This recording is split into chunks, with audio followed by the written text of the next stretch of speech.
Hello friends, in today's video I'm gonna be walking through how to add custom fonts in Google Docs.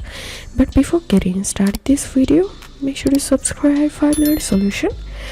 So first of all, click on extensions, add-ons, and click on get add-ons and search here extensis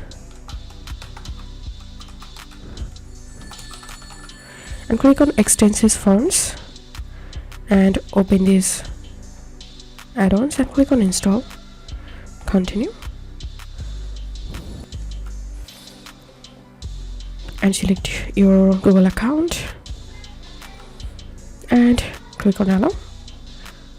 So the add-ons has been installed, and now all you have to do is just select the text you want to change the font and click on extension and click on extensis font, start,